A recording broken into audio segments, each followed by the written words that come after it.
I want to make sure that you know where that box is, because during this presentation, that is where you're going to pose the questions that you have about the material we're going over. All of you are automatically muted, so you won't be able to talk during the presentation, but I have somebody with me today. Her name's Katie. She's a coworker. Do you want to say hi, Katie?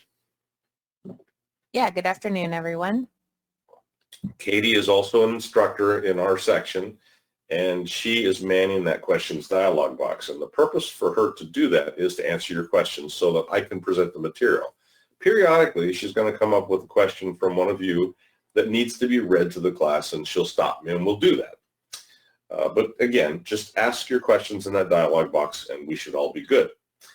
The next administrative task we need to worry about is a handout. There is a handout associated with this class, and it's in the box just below where it says questions. You should see one that says handouts 1 of 5. If you open that or drop that menu down, you'll see a PDF that says 3.12.20 505 LSI fleet regulation. That is a copy of every slide that we're going to show you this afternoon. Please download it during the presentation, like now, and then you don't have anything to worry about. You can keep that file with you. You can take notes, do whatever you like. If you forget to download it, after we close the presentation out, it will no longer be available. But Katie and I would be happy to send you a copy at a later date. Just send us an email. Let's see. Actually 2 more administrative things. I want to let you know that this class is being recorded. All of our classes are recorded, and they are stored in video form on the GoToWebinar site. After we're done with this class this afternoon, it'll take about an hour, maybe a little bit longer, maybe a little bit shorter. I don't know exactly how long it's going to take.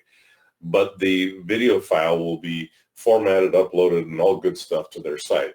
And it will be available at about that period of time, an hour or so later. At any time you want to review this material, just send Katie or I an email, and either one of us can get in there and get the link and forward the link to you so that you can review it at your leisure.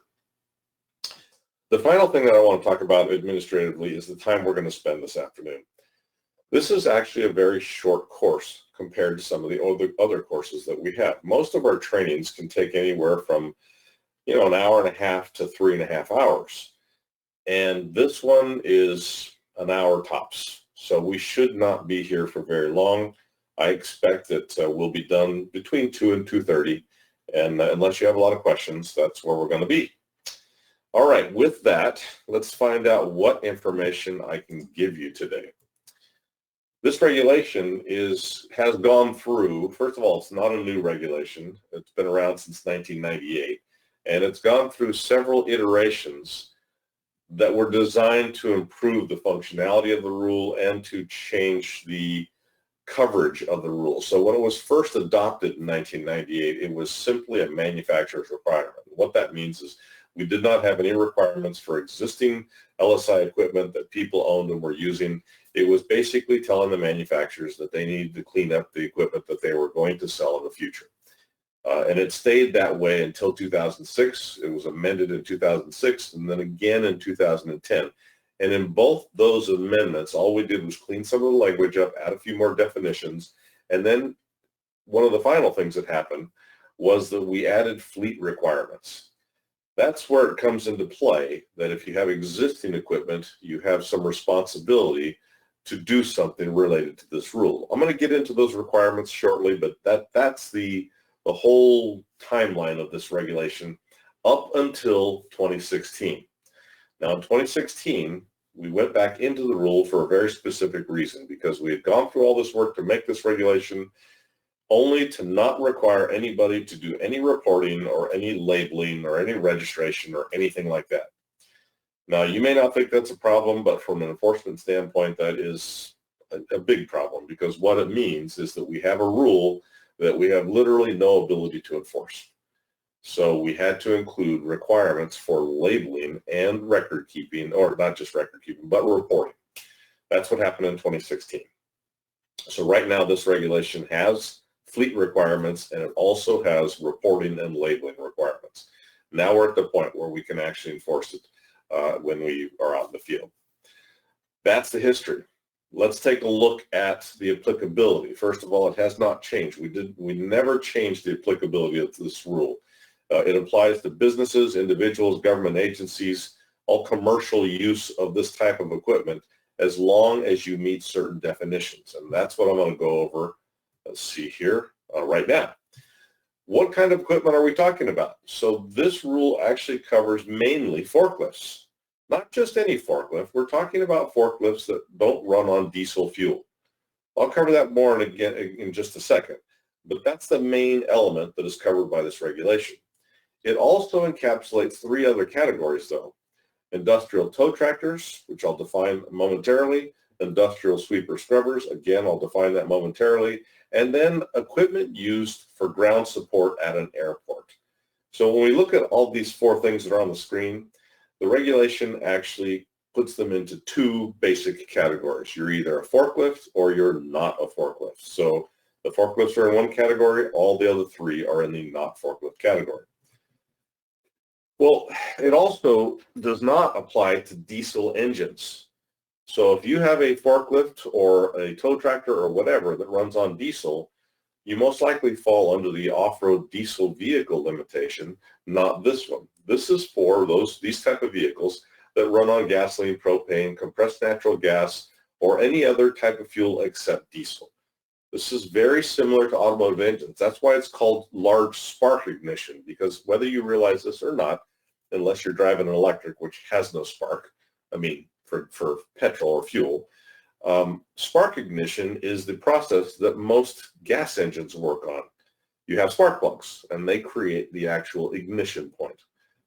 That's the same type of engine we're talking about here, except it's working on, forklifts and tow tractors. Now, in order to fall under this regulation, several things have to be true. First of all, you have to be one of the types of equipment that I just mentioned. Second of all, each piece of equipment has to be at least 25 horsepower. And there's another and to that. It has to be 25 horsepower or greater, and the displacement of the engine has to be greater than 1 liter. And you may not think that's a big deal, but I personally have seen pieces of equipment that don't have both those things as truisms. I've seen pieces of equipment that were 26 to 30 horsepower, and they were less than 1 liter of displacement. And I've seen the reverse true as well, where it was more than 1 liter of displacement and less than 25 horsepower. So both those things have to be true for the piece of equipment to fall under this rule. And finally, we're not talking about anything that is portable. So except for some GSC airport equipment, for the most part, this regulation only covers these pieces of equipment that can actually move themselves. The engine that we're dealing with here provides motive force. For purposes of defining forklift in this rule, we're talking about the big stuff. So it can be an electric class 1 or 2, and hold your questions on the electric. I'll get to that in just a second. Electric class 1 or 2, which is a rider type truck, which has a seat which somebody sits in. It can be an LSI engine powered class 4 or 5 truck, rider truck. And there are definitions, industry definitions that we've given you a web page right there that you can look at if you want to go further with that.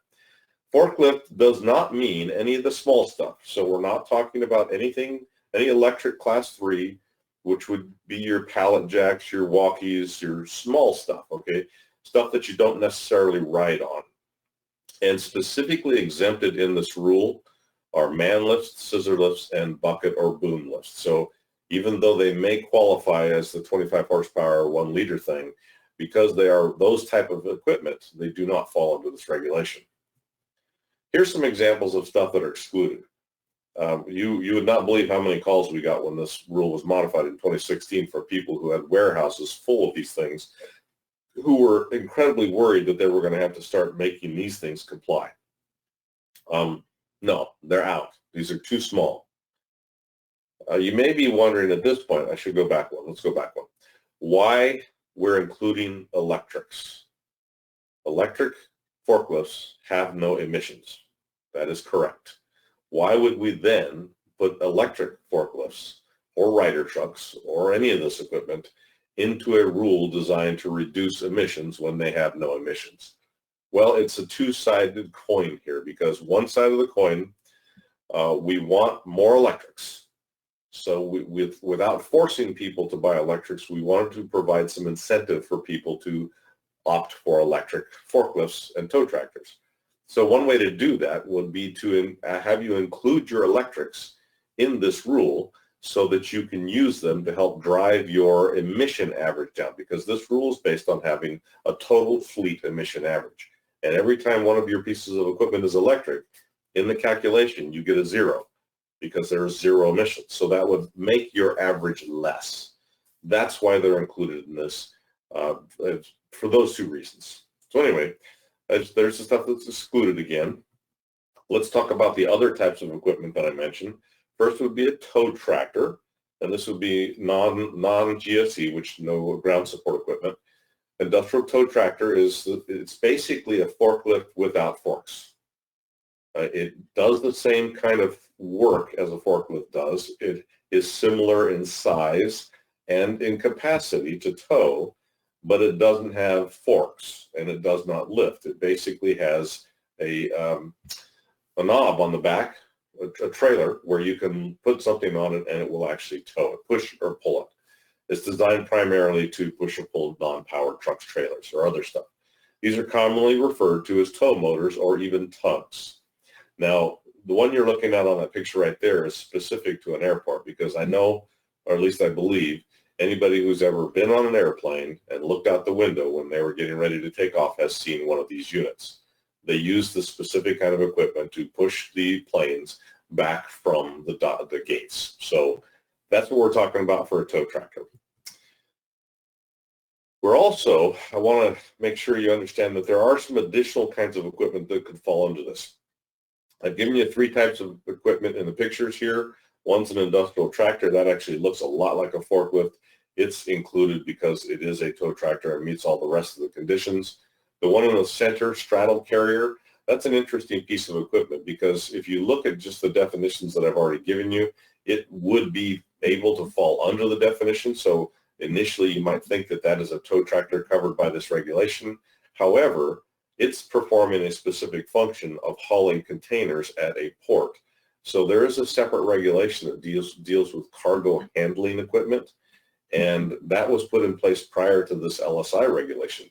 So anything that fell under that rule, that even if it sounds like it looks like a tow tractor, falls under the cargo handling rule. So that piece of equipment right there, that straddle carrier, it does fall under the cargo handling rule and not this LSI regulation. The final picture over here is a yard tractor, or some people call them yard goats.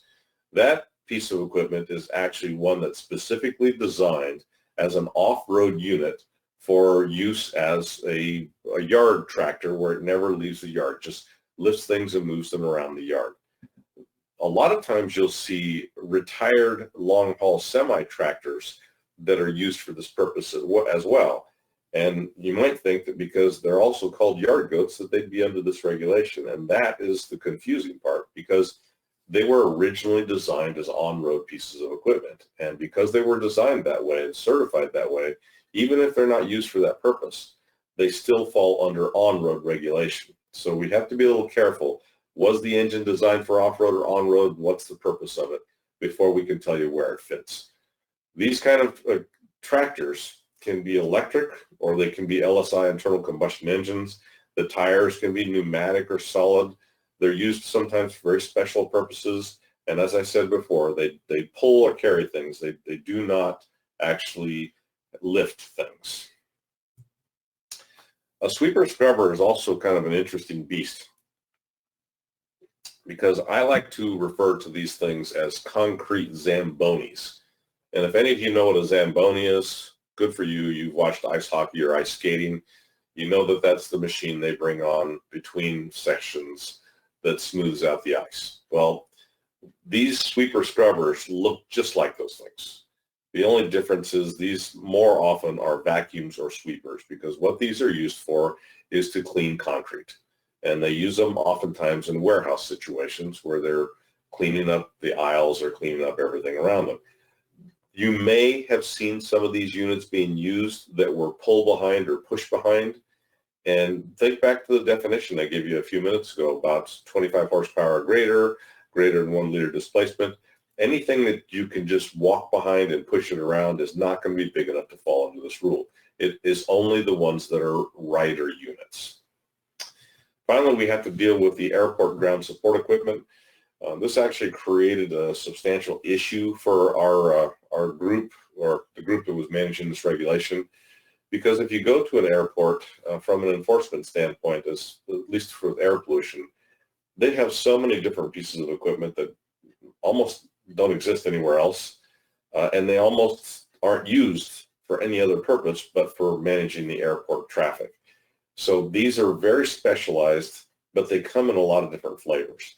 And so back in 2002, our group that wrote this rule met with a lot of the larger airports and in the state of California, and we had an agreement with them. That's what MOU stands for. MOU stands for Memorandum of Understanding, and more or less it's a contractual agreement that we reach with an organization or group to be able to regulate something that they have that under normal circumstances we would not be able to regulate. So airports are typically under federal control for interstate commerce, but we were able to negotiate with the airports to allow us to regulate at least these 23 subcategories of equipment that are identified in that MOU. So anything you see listed there, if it runs on electricity or if it runs LSI, and sometimes even diesel is included in this, they can be considered part of the LSI regulation.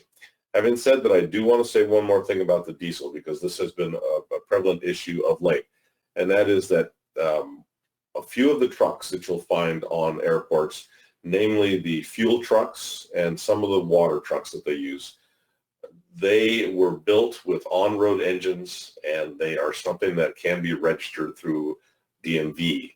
And because of that, they cannot be included in the LSI regulations. So you may have a situation where you've got on-road trucks on an airport where the airport may not understand that those actually have requirements under a rule different than the large spark ignition rule. So it can't run on diesel under most circumstances. The GSE provisions also allow for the counting of electrics for both the LSI rule and the off-road diesel rule. So there is a way to even offset some of the diesel engines within that regulation.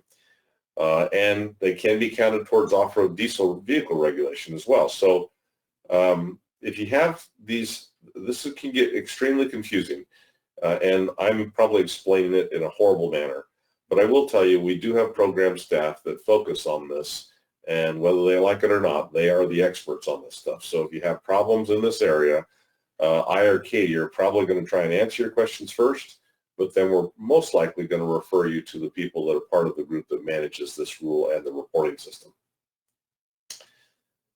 There's also a portion of this rule that deals with ag operations, and not just every ag operation, because if it's 100% ag, like used in field operations and things like that, then it's fully exempt. Those don't have any requirements under this regulation. However, there's side industries associated with ag that aren't actually farms. These are your processing plants, your packing houses, cotton gins, huller processors, dehydrators, lumber mills, grain mills, anything that meets the specific NIACS codes that is associated with an ag operation. They call them ag crop preparation services.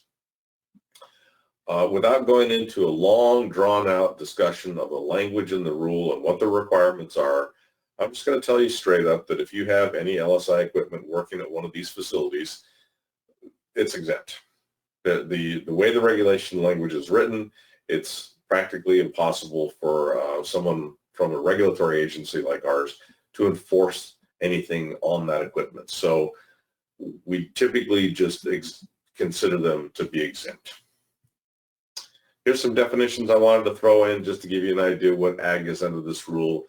It does include forestry operations. So if you have, lumber mills and the removal of timber or wood products from the forest, even Christmas trees and biomass areas and forest, all that is considered agricultural under this regulation. All right, so we do have another confusing part of the rule that actually took me quite a while to figure out exactly what it means. But one of the big things in the industry or the world around LSI is the fact that you have dealers that they do almost nothing but handle rental, leasing, and the sale of LSI type equipment.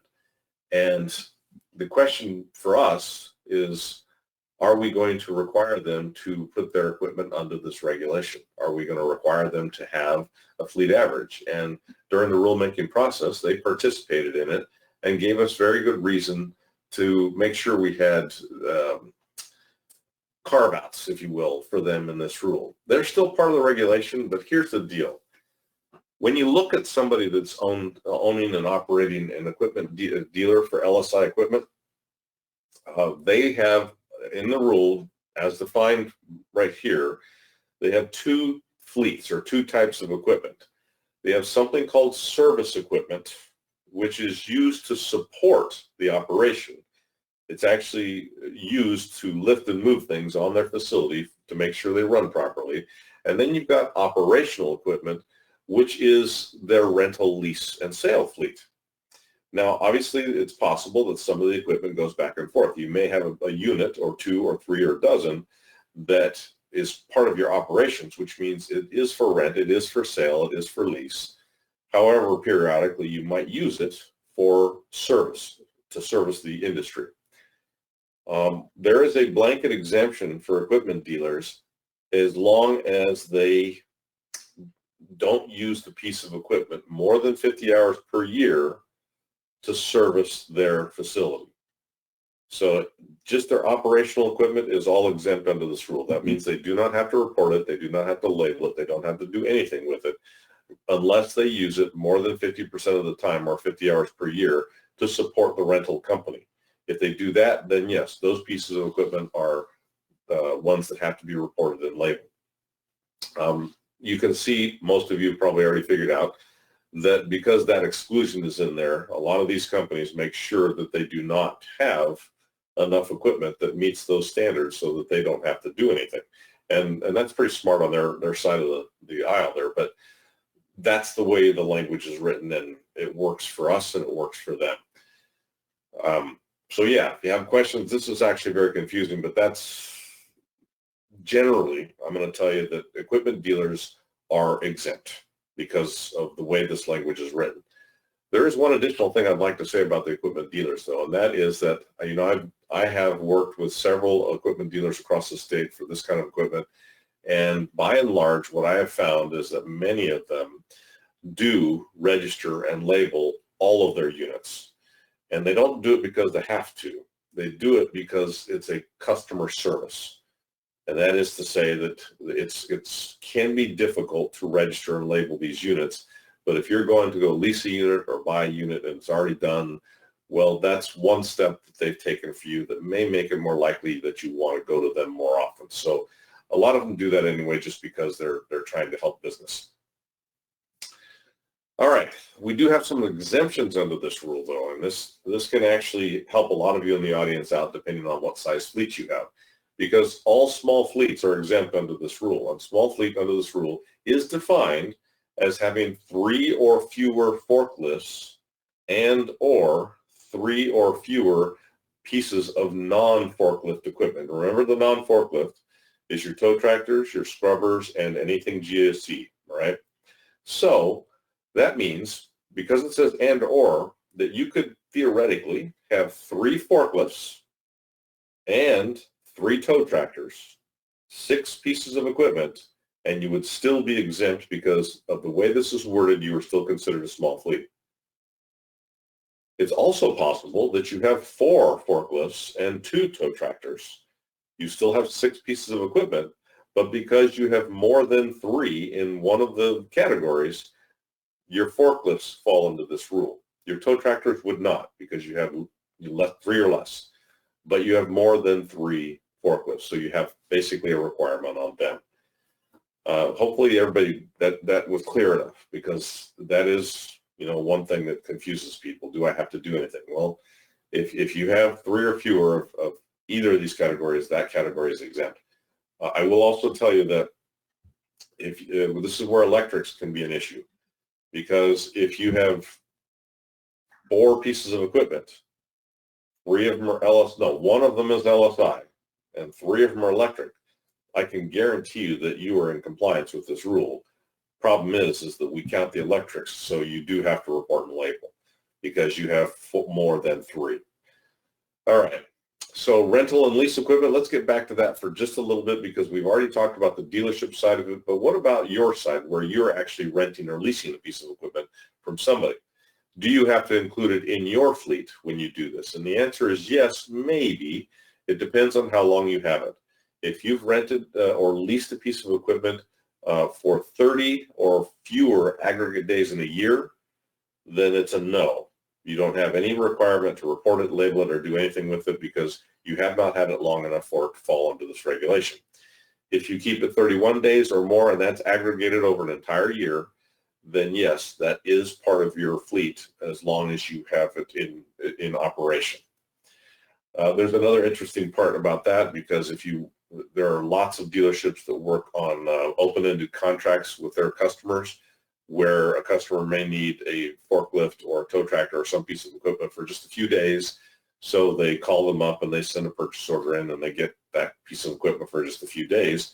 But then they send it back and then a few weeks later they might need some more equipment. So because this 30-day thing is aggregated over the course of an entire year, it is possible that if you have multiple rentals from the same company over a year, you might wind up having a requirement to report some of that equipment. However, it has to be the exact same piece of equipment in order to qualify. So to make this hopefully as simple to understand as I can, let's say I have an open-ended contract and I'm renting a forklift and I need a forklift for 2 weeks. So I call my company up, I rent a forklift for 2 weeks, they send me forklift number 1. And I use it for 2 weeks, 14 days, and send it back. So that's under 30, I don't have any requirement. Let's say I call them back in another month and I say I need one for 3 weeks, 21 days. Well, they send me unit number 2, and I have that for 21 days. That's a different unit, even though it's from the same company, and even though it's the same type of equipment, it's a different unit. So because that unit is under 30 aggregate days, I still have no requirement. However, if they had sent me equipment unit number 1 for the 21 days, I would have to aggregate the 14 and the 21 together, making it more than 30 days, and therefore I'd have to report that piece of equipment. So again, this is a place where a lot of dealerships are pretty smart, and they know that requirement's there, and they know that they can probably send you more than 1 unit and keep you out of that requirement if necessary. Any ag preparation services, I already told you that is exempt, and technical support equipment is also exempt. The only caveat that I want to make sure you're aware of there is the fact that tactical support is a highly, well, I don't want to say that. It is an interesting definition. Basically, in order to be considered tactical support, it has to be either deployable or used in support of direct deployment. So if you have forklifts on an Army base that are used to move foodstuffs around in a warehouse that are only there to support the base, those are not considered tactical because they're not actually supporting the deployment of goods. If it's one that loads bombs on an airplane, well, that is tactical. If it's one that goes on one of those big C5s and is sent over to a different country for a while, that's tactical. So that's just be aware if you're military, that's how we look at it. Randy, you do have a question. All right, go for it. Can you clarify if industrial tractors, straddle carriers, and yard tractors are not under the rule? Okay, that's going back to that picture that was a while ago, and I misstated it, but of those 3, straddle carriers are covered by the cargo handling limitation, so they are not under the LSI regulation. The tow tractor in that picture is definitely under this regulation. And the yard goat is possible depending on whether or not the unit was specifically designed for off-road yard goat duty or if it was a retired on-road tractor. If it was a retired on-road tractor, it is not part of LSI. It goes into the off-road vehicle or the on-road vehicle regulation. If it's one that was designed and built as an off-road yard goat type of equipment where it's not registrable for on-road use, then definitely that falls under this regulation. Was that it, Katie? Yes, thank you. Oh, all right, good deal. Let's talk about what the actual requirements are. and that would be your fleet average emission rates. So the way this regulation works is we, again, take your fleets, your entire fleet, and we divide it into one of two categories. They're either forklifts or they're non-forklifts. For each, we count the pieces of electric equipment, we include those, and then we count them. If your total for either category is 3 or less, again, that's exempt. You don't have to do anything. If you have more than 3, but less than 26, you're considered a medium fleet, and any organization that has 26 or more, they're considered a large fleet. And for purposes of figuring out your fleet average and whether or not you fall under this rule, we also have to consider something called fleet aggregation. That means that if you have more than one location in the state of California, and again, I'm making sure that I say that because if you have multiple locations throughout the country, we really can't do anything with the stuff that's not in California. We have no control over that, so we don't count that. But if you have multiple locations in California, then all the equipment that's owned by one company, regardless of where it's used, is considered part of the same fleet. A good example might be a Home Depot. Home Depots are corporately owned. There are hundreds of them located throughout California. Each one might only have 1 or 2 or 3 forklifts, but because they are owned by one overall corporate entity, they are considered a large fleet because overall they have more than 26 units. All right. When we do that averaging, and we find out your fleet size and the fact that you have more than 3 units, then we look at this chart. We have a requirement for forklifts, large fleet forklifts. We have a requirement for medium fleet forklifts, and we have a requirement for everybody that's a non-forklift, whether it be GSC, tow tractors, or sweepers, and any combination thereof. The fleet average here is an average emission level in grams of hydrocarbon plus oxides of nitrogen per kilowatt hour. You can also translate that into brake horsepower, so I put both of them up there. And it's a simple average. If you have 10 pieces of equipment, we assign an emission rate to each piece of equipment. We add them all up, and we divide by 10 to give you an average emission rate. All right. I've included the historical numbers here just to give you an idea that this was phased in over time. It wasn't something where we just got to the final numbers and said, this is it. I also want you to be aware. I can tell in the audience right now, somebody's saying, that says 2013. You know, why are we looking at something that old? Because even though this rule was redone or re-looked at in 2016, we did not change the standards in 2016. Those are the standards that were in the rule the last time it was had any emissions related changes done to it. So they are still current. Whatever those are, that's the number you're supposed to meet. Now, how do we get the numbers that we put into this average? Well, that could be a little difficult because depending on how old your units are, depending on how well maintained they are, you may not easily be able to get the numbers that we need in order to create a fleet average, especially if you've got a lot of older stuff. It's likely that either it didn't have labels on it to begin with that will let you know, or that information's not in any of your literature that came with the unit, even if you still have that stuff, or maybe it's just been rubbed off. So what we do here is either you give us the data from the equipment so we know exactly what the emission rates that the engines you have were certified to are, or we assign an emission factor based on what kind of equipment you have. That's what this chart is showing you. So if you have anything that was manufactured with an engine that was pre-2001, those were pre-regulatory controls, so we're going to give them the highest emission factor possible when calculating this formula. If it's an uncontrolled 01 to 03, you're still going to get the same high average because even though it's a newer model year engine than the pre-2001, it still has no controls that were ever put on it. Starting in 2001 and 2003, that's when some controls came on some units. And so if you have a control system, and that would be a catalytic converter on one of these older engines, then that's going to give you a much lower emission factor for calculating your overall fleet average. The same is true of the 04 to 06 model year, because that's when the initial rules started to kick in and the manufacturers were actually required to put catalytic converters on them. So you get that average.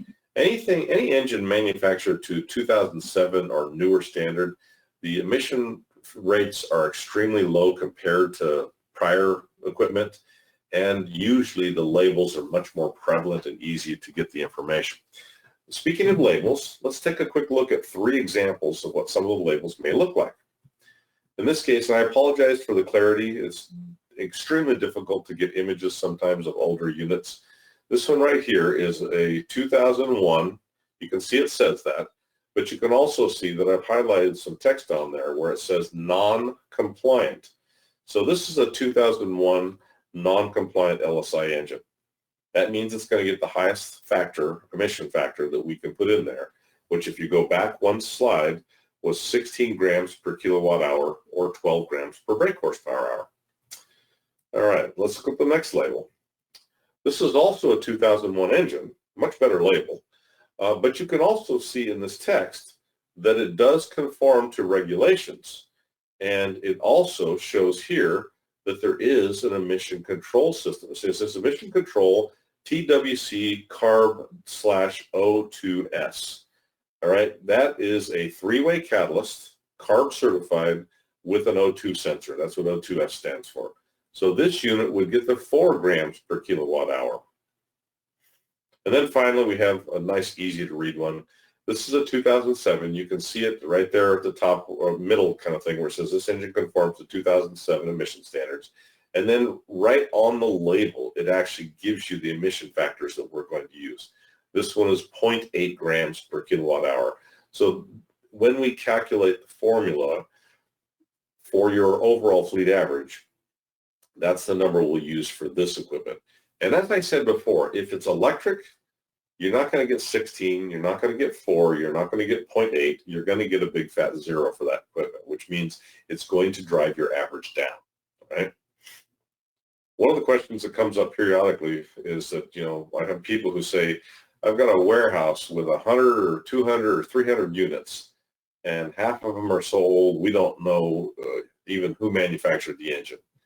Well, what emission factor do you think I'm going to put in there for that? If they're so old that you don't even know who made them, I'm not sure why they're running still, but you're going to get the highest emission factor that we have. So that would be the 16 grams per kilowatt hour. All right. So for ground support equipment at airports, there is some issue with some of the equipment because it was not designed for off-road use. It's not licensable for that, but it was designed for that. So you might have catering trucks or fuel trucks or, lavatory or water trucks, as long as they're running on gas and not diesel.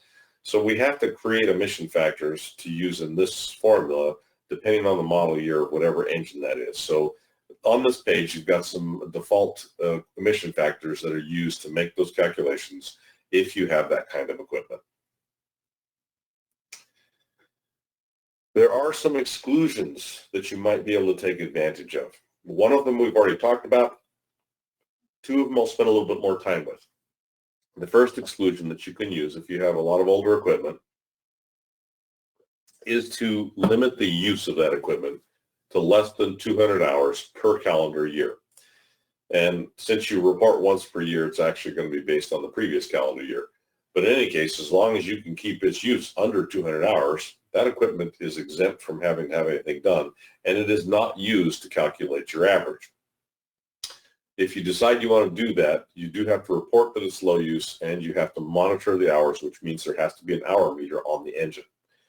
Rental release equipment, this is going back to where you have contracts that are less than a year. There are some people that were using this equipment to make their older equipment compliant. So there is a limitation in the rule that you can only use so much rental or lease equipment to meet the fleet averages in this rule. And for boneyard and retired equipment, I do want to bring those up because this has been confusing for some people. A lot of companies have what I would call a boneyard, and that's where you have a pile in the back 40 where all the old equipment that you've worn out, but you just don't want to get rid of it because you might be able to use parts of it for something, or you might be able to sell it at some point, but it's just junk stuff. That's your boneyard, okay? Most usually that equipment doesn't move around. It's not used for purposes of the business anymore. It's just broken up and old, and you're only keeping it because it does still have valuable components that might be usable somewhere else. Retired is a little bit different because retired equipment usually means that it's still functional, it's still useful. You might be able to use it for your own business. You've just got something new to replace it, and you might be holding on to it in case you need it as a backup, or because you're going to sell it to somebody and you just want to keep it in running order. The problem with either of these categories, whether it's boneyard or retired equipment, is the idea that from an inspection standpoint, if I were an inspector and I come to your site and I see equipment moving around, moving things, I am going to assume that that is part of your fleet that is reported. If you have boneyard or retired equipment that is periodically being used to support the business, then that's still considered part of your fleet. So if you really want to designate them as boneyard or retired equipment, especially if you're using that to stay as a small fleet, because I've seen that a couple of times, you need to make sure that the units have been disabled. You could remove fuel tanks, starters, batteries, steering wheels, put locks on the equipment.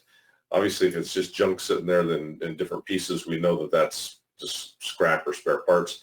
But it just can't run unless you want to include it as part of your fleet. Anyway, that's just an interesting side note with this regulation and inspections. Randy, you do have another question. Okay, let's go. What tier levels are not accepted? So is there a tier ban with LSI? Whoever's asking that has been to our other classes with diesel off-road, because that is a really smart question. And if you understand what tiers are, then you're already ahead of the game. So first of all, I need to explain that. When somebody says or uses the word tier in reference to an off-road piece of equipment or off-road engine, what they're talking about is its certification standard. So all engines are certified at the federal level by federal EPA. And for off-highway engines or off-road engines, they're certified into tier standards that are based on a combination of the model year the engine was manufactured to and the horsepower category of the engine. There are 6 tiers at current. It starts with tier 0, then 1, 2, 3, 4 interim, and 4 final. At this point in time, there should not be any engine for sale that is less than tier 4 final, with the exception of some really big engines that they haven't been able to figure out how to do that yet. But to the question, though, which tiers are unacceptable? There is no tier ban in this regulation. If you have a tier 0, which would be prior to 2001, you're going to get the highest emission factor of 16 grams per kilowatt hour in your formula, unless you designate that as low use. So there is no tier ban. You can keep old equipment, just keep it as low use. Or accept that you're going to have that high number as part of your calculation. All right, there is another way to work on these older engines, though. You don't have to buy new engines or new vehicles to replace old ones just to stay under the fleet average. It is entirely possible that you could clean up the existing engine, because there are kits that are manufactured for a lot of these engines that will install a 3-way catalyst or a catalytic converter system on older engines. There is a caveat to that, though, and that is, and you can see a picture of one. That picture that you see right there shows the catalyst, it shows the control system, it shows the wiring, it shows an O2 sensor. All those have to be part of this kit, and it has to be installed as a kit that was manufactured and certified for the engine that's going on. You can't just take components off of your boneyard equipment and put it on one of your older units and then call those, cleaned up, because those were never tested to run with the stuff coming off these older engines, unless they're identical, and then there's another question entirely. But this is a choice, and it might be one that's beneficial to you from a financial standpoint, because in order to install one of these properly, it can cost anywhere from, I think the lowest I've ever heard was about $1,500. The most I've ever heard was about $3,000 to put one of these units on. And a brand new forklift or tow tractor of any size is going to start in the high 20s. So this would be more financially doable. All right. That was the requirements and rule. Let's talk about reporting and labeling. So the reporting system that we're using for this is one that we have been using for the off-road diesel vehicle regulation. It's called DOORS. It's an online reporting system, and we're coming up to a reporting requirement because the end of June, if you have LSI equipment that falls under this rule, you're required to report by the end of June.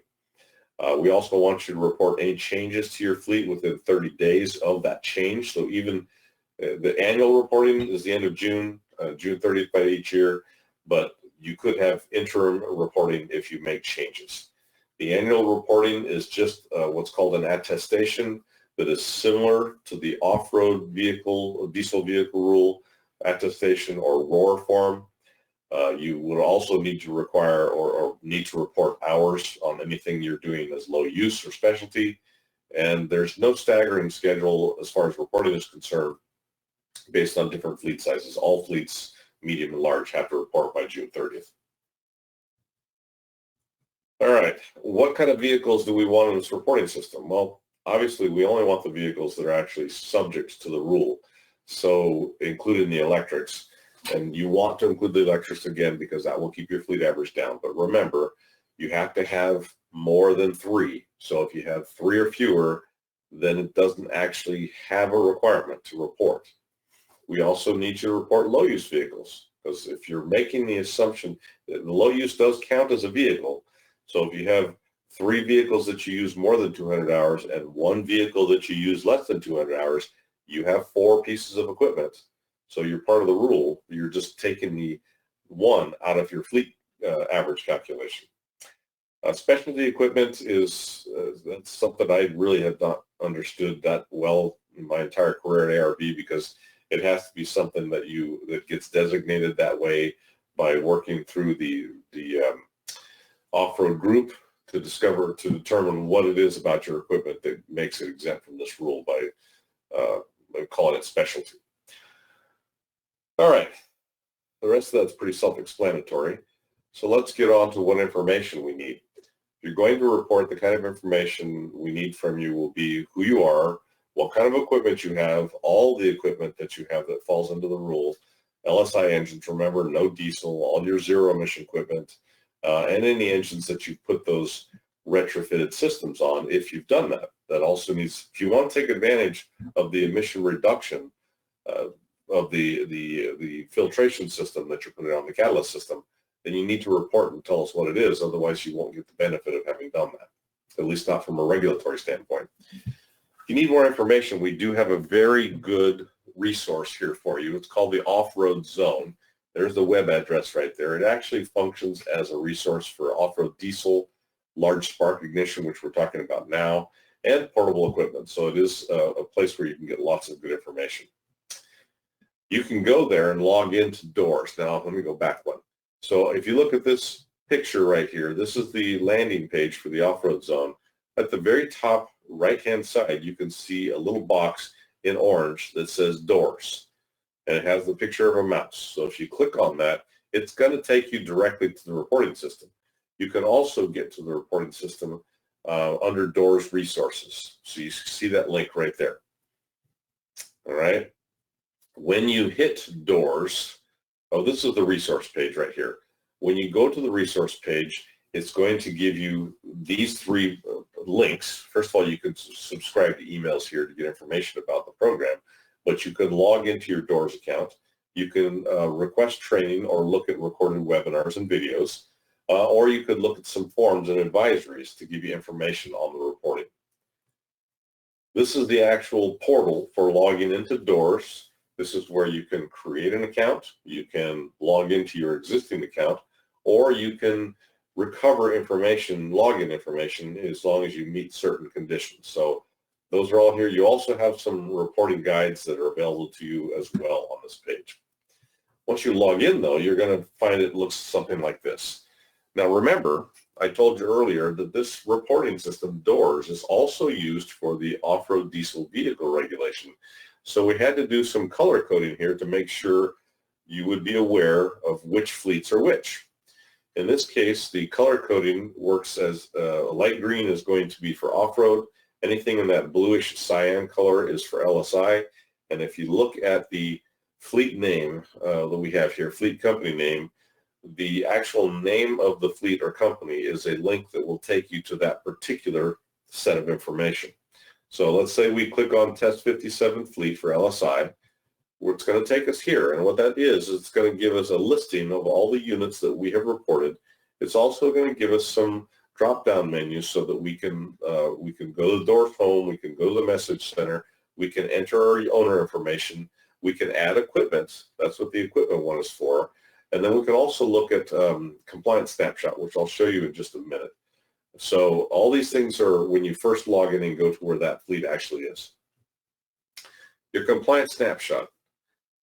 I say this for the off-road diesel vehicle regulation as well, but this is one thing that I think anybody reporting to the door system should be doing on a fairly regular basis, and that is to click on your compliance snapshot and see what it has for your fleet, because what it will do is it will give you a look at everything we're seeing. It'll tell you how many pieces of equipment we see as being reported. It'll tell you what your fleet average is for your forklift and your non-forklift fleet. It'll tell you what size fleet you are, whether or not you're in compliance. It's just a one-stop shop for determining what the system is seeing for your particular fleet. It can give you a breakdown even of those different types of fleets and the low use units that you might have. And it is something, there's a place here where you can also easily upload information to the door system. So one of the things that people like to do with this system is to not have to re-enter everything they might have somewhere else into our system. So what we did is we created a downloadable Excel file that you can take offline and put your fleet information in. It's set up with the same columns and rows as the door system is. You enter all of your information in there, and then you can upload it or import it to the system, and it will populate your account. Now, I will tell you this, be in mind of two things. Number one, I don't think you can do this anymore because we had too many problems, but if you have an older version of the spreadsheet, which allows you to move columns around, or if you're really good with Excel and you know how to do that anyway, don't, because those columns are set up to match the columns in the door system. And if you move them around because you have it set up in your system differently, when you import it into our system, it's going to overwrite the wrong column. So just leave it the way it is. I know it might be a pain, but just leave it the way it is. The second thing I want to make sure you know is when you import the information from that spreadsheet, it overwrites the information you have existing. It does not append it. So it doesn't add to it, it just overwrites it. And the reason that that's done is because if it just added to it, you'd be adding your fleet over and over and over again, and ultimately you'd probably have way more equipment in there than you really have. So that's why we do it that way. But be aware that it is a tool that you can use, and it is very helpful for updating your fleet. By the way, I'm going to go back to that. That's how I would probably update my fleet if I had changes. So the rule says every 30 days after a change. So if I got rid of a bunch of equipment, if I dropped some stuff down to low use in the middle of the year, whatever the case may be, I can input it in that spreadsheet and then do a one-click upload into my doors account, and it will populate the whole thing. Labeling.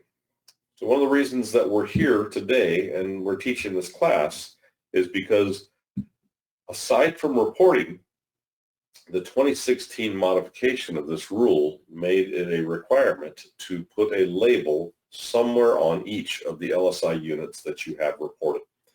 When you report a piece of equipment in the system, it will generate this 6-digit alphanumeric. It's always in the same format. It goes 2 letters, a number letter, and then 2 numbers. And it's different for every piece of equipment, and it's random. Once you get that number generated for each equipment, you have to create a label and put that on each unit within 30 days. The sign has to be a red background with white lettering, and the typical spacing is, it's 3-inch tall block lettering on a red background. You can paint it on. You can buy a label from a vendor. You can use whatever means you want. In fact, I remember seeing one person who actually had one of those wood cutting tools and made one and then painted it properly. So I thought that was pretty cool. When you do place it on there, we're not requiring 2 labels under this regulation like we do for the off-road, just one, and it just has to be somewhere visible on the equipment. My recommendation is not to put it on anything that's removable, like the fuel tank. We've had a couple of those. You can put it in a vertical or a horizontal orientation. It doesn't matter. Don't put it inside the compartment of the unit, because then we can't read it from the outside. We're not going to jump into each piece of equipment to see the number. It has to be on the outside.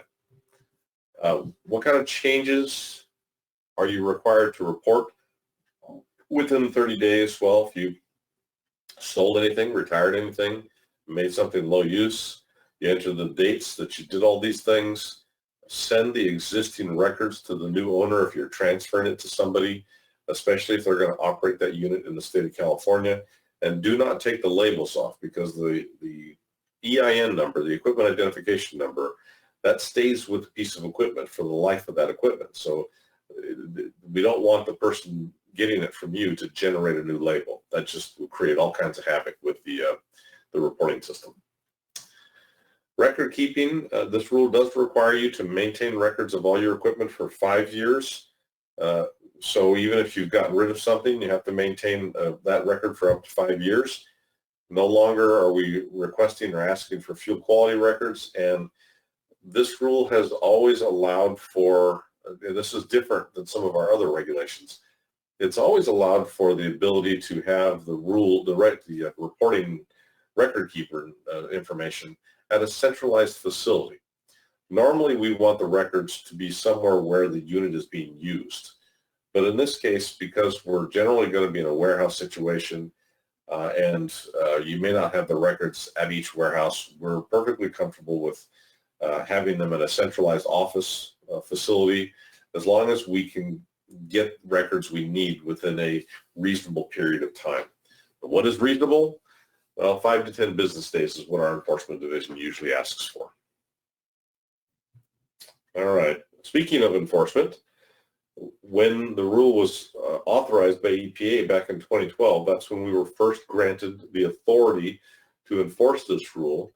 We did not do any enforcement until after 2016. I told you that the reason we modified it in 2016 is because we had no mechanism for enforcement until we required reporting and labeling. And this is something where we have an entire group that's now been created in our enforcement division that is strictly going to be doing it's freight handling and goods movement, which is where you're going to find this type of equipment, the forklift stuff, mostly used. So they are working right now on some inspections, as well as some audits, as well as enforcement plans for the upcoming several years. The penalty if you have a piece of equipment that's out of compliance or a fleet that's out of compliance is $500 per day per piece of equipment. That's the max penalty. If anybody in the audience has ever received a citation from ARB, that you should be aware. Well, hopefully you're aware, but I'll let you know right now. We usually have a number we throw out to start the conversation, and it's not usually on a per day basis. It's usually on a per month basis. We'll throw a number out there based on what we found, and that brings you to the bargaining table to discuss what's going to happen to get the fleet into compliance. And as long as you're working with us in that respect, those penalties can either go down or go away or go up. It just depends on how you respond to what questions we're asking and the entire process. So you also have Truck Stop to look at if you need more information. This is a sister website to the Off-Road Zone. It's built more for on-road, but it also has links to all the off-road information as well. There's the Off-Road Zone again. And here's some contact information for specific questions related to both off-road diesel vehicles as well as LSI. And I think with that slide, we are at the end of the information. Let me see what I got here. Oh, 201. Guess what? I was right on target with how long it was going to take me to do. All right, so let me do this. I'm going to bring this up, shrink it a little bit so that you can still see the numbers. I'll move it over here. And what I'm going to do is start this off. So for 10 minutes, we'll sit here, and if you have questions, this is the appropriate time to ask. Katie, do we have any initial questions? We do. We actually had one that came in that I'll read out loud just because I answered it on the Q&A. The first one was, if your fleet is well below the fleet average, do you need to report and label all the new electric equipment?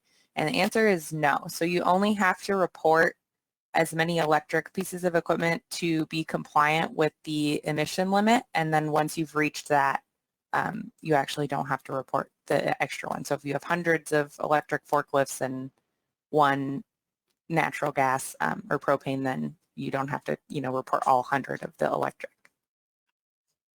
And then the next question, how does this regulation interact with attempts to obtain low carbon fuel standard LCFS credits through the electrification of forklifts?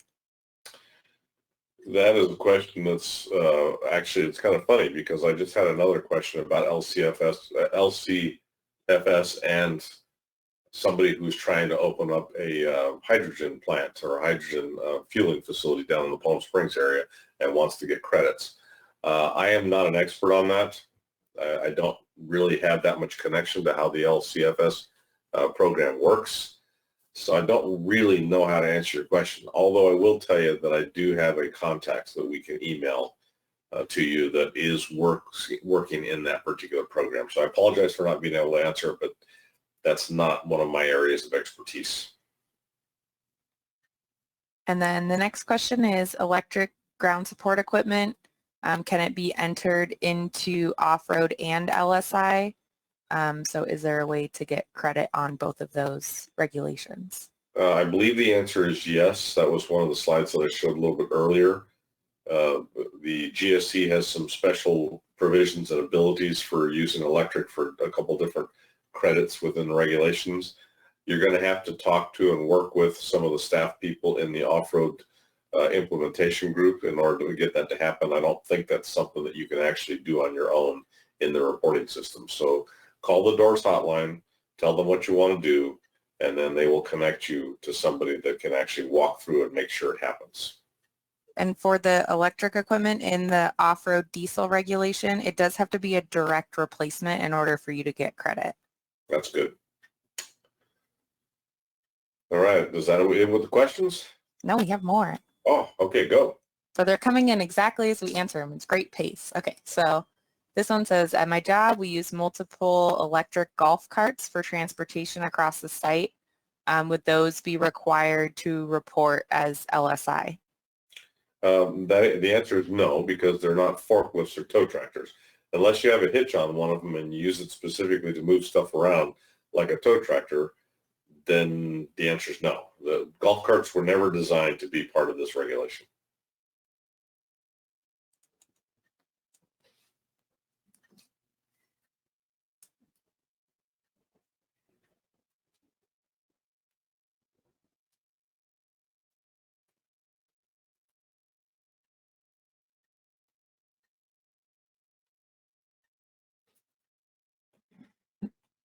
Okay, we got 6 minutes left. Anybody else got more questions? We've got, what does this look like? 30 people, 29 people on board here?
All right, and another question, are there any plans to update the requirements of this regulation in the near future? So I don't have a good answer for that one either. Katie, you were bringing something up that I didn't know the answer to, because we had somebody who, who provided you information that there was additional requirements. I think it was an airport down in Los Angeles. I have not heard personally that anybody's talking about revisiting this regulation, but I do know that that's what our agency does when a regulation has been around for a long time. They revisit it and make the requirements, more for what today's circumstances are. But it doesn't happen very often. It's just every once in a while that happens. Yeah, there is a zero emission forklift regulation that's proposed, and I'll send the homepage into the chat for that. Okay. But I haven't been able to attend any meetings that they've had, so I don't know much about it.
All right, and this question is for reporting confirmation.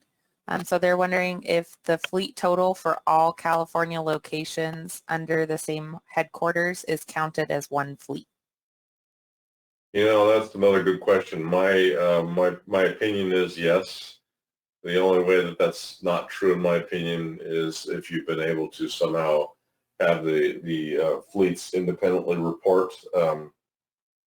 And I know in the reporting system, sometimes people have already done that, and they connect them still. So it's possible that your fleets could be separated in the system already, but they're supposed to be reported as a single large fleet.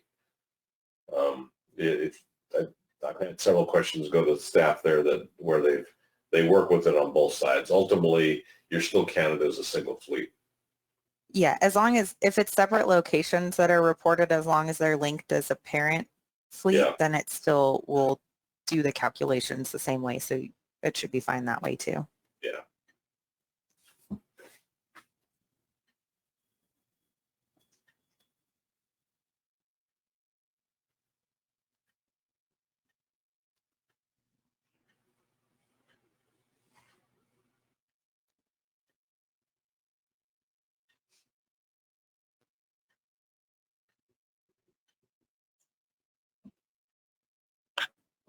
All right. Do we have any last minute questions come in, Katie? Nope, no more questions. All right, well, fantastic, everybody. Thank you very much for your time. Have a good rest of your afternoon and weekend. We will see you for the next go around.